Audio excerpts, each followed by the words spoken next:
Before you do any cutting, you'll want to do any decorating, like coloring, because coloring will be really hard once you cut all your pieces out. So the two main parts you'll be decorating are this big rectangle and also this thinner rectangle on the side. When you're coloring your paper, don't worry about any of the circles or the lines. You can color over every single thing that you see on this rectangle and this rectangle.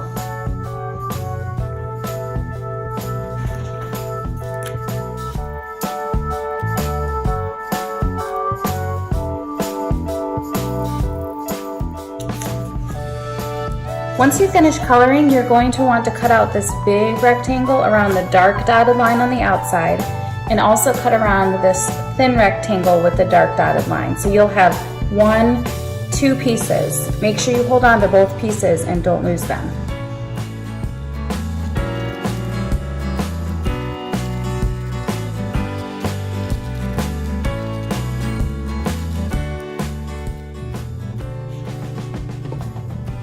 Once you have your big rectangle and your small rectangle, you're going to take your big rectangle and you can see a solid line down the middle.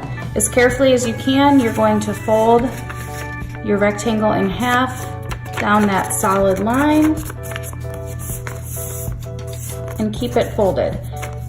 Now this part is really important. This is the part that most kids make a mistake on, so pay very close attention to this step and I promise you it'll be easy. You're going to see dotted lines starting at the fold going toward the flap. You're going to want to start cutting on the fold. Do not start cutting on the flap. Start cutting on the fold where you can't pull the pieces apart, and you're going to follow the line and stop cutting when you get to the end of the line. Do not keep cutting. Stop as soon as you get to the end of the line. You're going to do this for each dotted line you see, and I'll show you.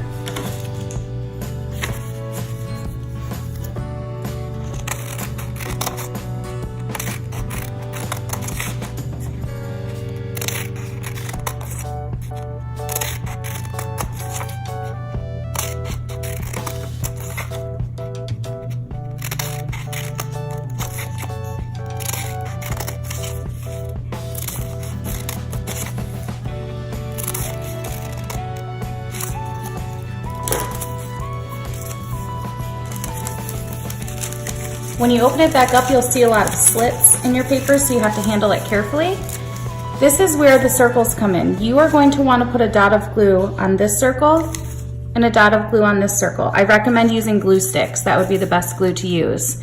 If you use Elmer's glue, use a very teeny tiny dot, but if you use glue stick, cover that entire circle with your glue stick, here and here.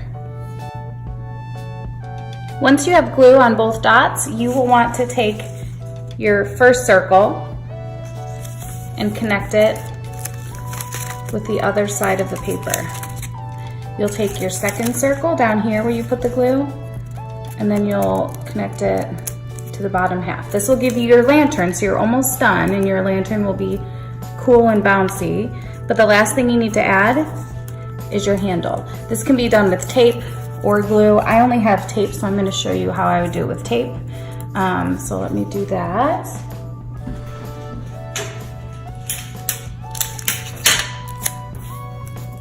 If you use glue to attach the handle, there's a circle on each end of the handle where you can put your glue stick.